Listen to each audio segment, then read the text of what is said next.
GST 2.0 को एक landmark reform कहा जा रहा है, लेकिन पार्लियामेंट में फिर से एमपी राघव चड्ढा ने एक सीधा सवाल उठाया है।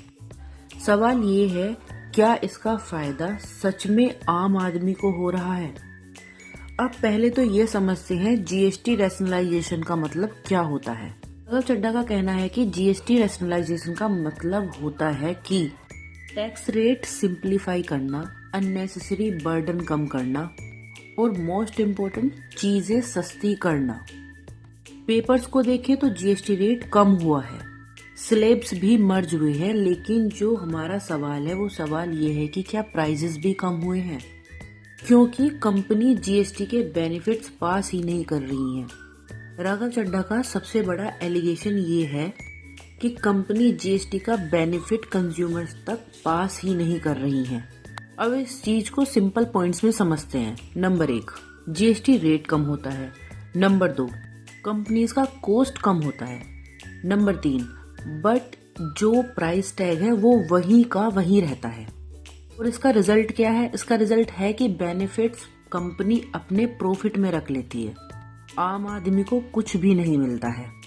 अब समझते हैं कि जीएसटी रिफॉर्म इनकम्प्लीट क्यों है। राघव चड्ढा ने कहा है कि जब तक जीएसटी का बेनिफिट एंड कंज्यूमर तक नहीं पहुंचता, तब तक जीएसटी 2.0 इनकम्प्लीट रिफॉर्म ही रहेगा। क्योंकि रिफॉर्म सिर्फ पॉलिसीज में नहीं, प्राइस टैग में भी दिखना चाहिए, जो कि नहीं दिखता है। राघव चड्ढा ने मॉनिटरिंग सिस्टम पर भी सवाल उठाए हैं। उन्होंने ये पॉइंट भी आउट किया है कि गवर्नमेंट के पास कोई स्ट्रॉन्ग मैकेनिज्म है ही नहीं जो ये चेक कर सके कि कंपनीज जीएसटी के बेनिफिट्स पास कर रही हैं या नहीं। ना तो कोई क्लियर ऑडिट होता है, ना कोई स्ट्रिक्ट पेनल्टी है, जिसकी वजह से सिस्टम मिसयूज हो रहा है। अगर जीएसटी रैशनलाइजेशन हो रहा है तो आम आदमी को महंगाई क्यों फील हो रही है? इस वीडियो के कुछ पॉइंट्स हम नेक्स्ट पार्ट में डिस्कस करेंगे। वीडियो अच्छा लगे तो कमेंट में बताओ, लाइक करो, मुझे फॉलो करो, वीडियो को शेयर करो। यहाँ पर रूल समझाए जाते हैं, डराया नहीं जाता।